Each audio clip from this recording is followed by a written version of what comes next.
অল্প করে দেবো, অল্প করেই খাও।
आपका नाम?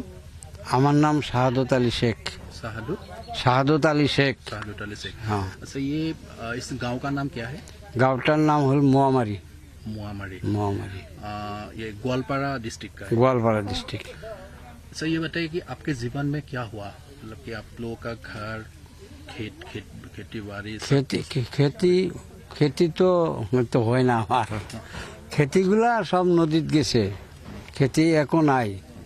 আর আমার ঘর বানানো জায়গাও নাই, ঘরটাও নদীত গেল। মানে আমি এনে এখন মানুষ জায়গাত কোনোরকম আশ্রয় নিয়ে আছি। লাইনত থাকমু, তাও সরকারে মাথাবাড়িত জায়গা না দেয়, তা ক'ত যাম। এখন নদী কিনারতে আছি আর কি। মানে এনেই মানুষ সহায় করি আছে, সরকারও কিছু সহায় করি আছে। এগুলা খায়া দিন দিচ্ছে আর কি। লড়া ছোয়ালি হাজিরা করে খায়, তাও যাওয়া না পারে। কীরকম করে যাব?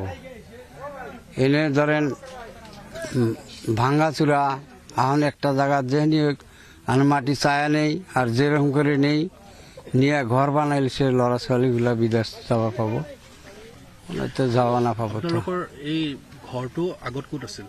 আগত আছিল এই নদীৰ মধ্যে পৰিল। হ্যাঁ, নদীৰ মাজত পৰিল। কেতিয়া ঘৰটো কেতিয়া ভাঙিছে? ঘৰটো তো 10-12 দিন হল ভাঙাইছে। 10-12 দিন। হ্যাঁ, 10-12 দিন হলে ভাঙাইছে। এতিয়া বৰ্তমান আপোনালোকে এই টেণ্টৰ ভিতৰতে? হয়, টেণ্টৰ ভিতৰত আছে, গোটেই পৰিয়ালৰ? গোটাই পৰিয়ালত আছে। এতিয়া মানে আপোনালোকৰ ঘৰ নাই, মাটি নাই? নাই নাই, আমাৰ একো নাই, ঘৰও নাই, মাটিও নাই। আপোনালোকৰ ভৱিষ্যতটো কি বুলি? ভবিষ্যৎ এখন ধরেন, ভবিষ্যৎ এখন যদি সরকারে কিছু সহায় করে বা মানুষ যদি কোনো সহায় করে, তাহলে ওতে থাকিম আর কি। যে কদিন মালিকে বাঁচায় রাখে কদিন থাকবো আর কি। তো মাটি কিনে নেব এই সুবিধাটা আমার নাই। মানে আপোনালোকৰ ধন টকা পইচা? না, নাই নাই, আমাৰ একো নাই। মানে যেনে তেনে এতিয়া? হ্যাঁ, যেনে তেনে পৰিয়ালটো আছে। এখন পৰিয়ালটো তো হাজিরা করিয়া খায়। 16টা পরিয়াল, মানে গুয়াহাটিতে হাজিরা করে খায়। 3টা বেটাই হাজিরা করে আর কি। তার বেটাগুলোর লড়া ছোৱালী আছে, কোনোৰকম আল্লাহ দিন তো নিয়ে আছে আৰ কি। কিন্তু মাটি ৰাখাৰ কোনো সুবিধা আমাৰ নাই। এতিয়া আপোনাৰ বানপানীও হৈ গ'ল এতিয়া বানপানী হৈ গ'ল। বানপানীৰ সময়তো আপোনালোকে ইয়াতে থাকিব লাগিব। ইয়াতে থাকিব। পানী কিমান মান হৈ গৈছিল ইয়াতে? পানীতো ধরেন 1 কোমর 1 মাজা হয়েছিল এতে পানি, মানে 5 ফুট 5-6 ফুট হয়েছিল আর কি পানি। তাৰ মাজতে ইয়াত থাকিব? তার মাজতে মান ক'ত যা থাকিম, থাকার জায়গার সুবিধাই নাই আমার। মানে মাথাবাড়িতে যেমন সরকারে থাকবার না দেয়, মাথাবাড়ি মানে একটা গর্ত খুঁজলে, একটা ঘর ছাপড়া বানাম যে তাও গর্ত খুঁজলে মানে পানি ওলায়, সরকারে যাবার না দেয়, এতেই জরা পাল্টায় থাকি আর কি। মানে আপোনালোকৰ ভৱিষ্যত বুলিবলৈ একো নাই? ভবিষ্যৎ বলে আমাৰ এখন নাই।